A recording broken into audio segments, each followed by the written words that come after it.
ඔන්න ඉතින් ඔයාලට අද මම මේ එපිසෝඩ් එකෙන් කියන්නේ කොහොමද ඔයාලගේ Adobe Photoshop Express කියන software එක use කරන්න කියලා. ඉතින් මුලින්ම ඔයාලගේ Microsoft Store එකෙන් තමයි ඔයාලා ලේසියෙන්ම මේ Adobe Photoshop Express කියන software එක download කරගන්න පුළුවන්. නැත්නම් ඔයාලා website වලින් download කරොත් එහෙම ඔයාලට ගෙවන්න වෙනවා.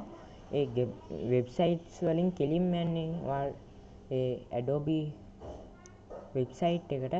ඉතින් ඔයාලා ඒ software එක download කරගෙන open කරාට පස්සේ මෙන්න මේ විදිහට තමයි interface එක දකින්න පුළුවන්. මෙතන camera pictures library කියලා දිනවා.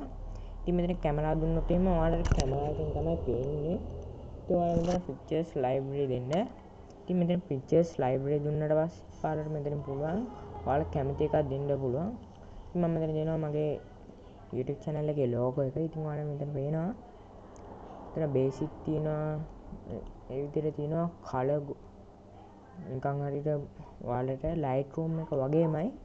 මෙතන ඉතින් මේ විදිහට edit කරන්න පුළුවන් ලස්සනට. ඒත් ඔයාලට පේනවා මෙන්න මේ විදිහට edit කරන්න පුළුවන්. pop up colors තමයි මෙතන තියෙන්නේ. pop colors.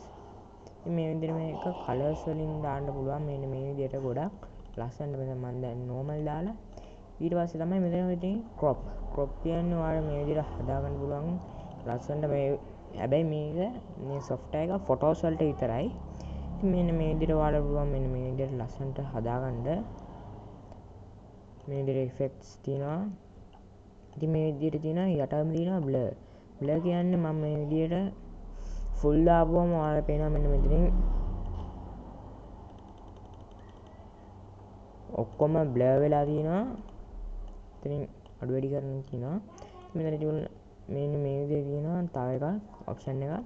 මෙන්න මේ විදිහට මුලින්ම පිටතරාවම එළිය තියෙන රාම පොඩ්ඩක් එළියට ඇදගෙන තමයි ඇතුලේ රාම එහාට මෙහාට ගන්න පුළුවන්. ඊට පස්සේ මෙන්න මේ විදිහට තාවත් edit කරගන්න පුළුවන්. ඊට පස්සේ ඔයාලා මෙතන share and save කියලා තියෙනවා.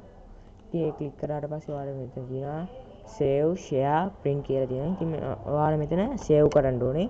ඊට පස්සේ ඔයාලා මෙතන තැන තෝරගන්න දෙයි මේක save කරගන්න.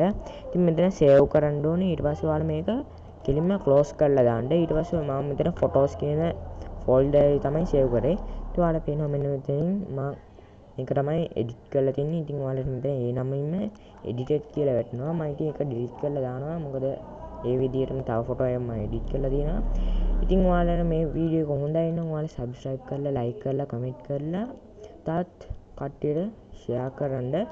අනිවාර්යයෙන්ම ඔයාලා subscribe කරන්න ඕනේ. ළඟ තියෙන bell icon එකත් click කරන්න ඕනේ.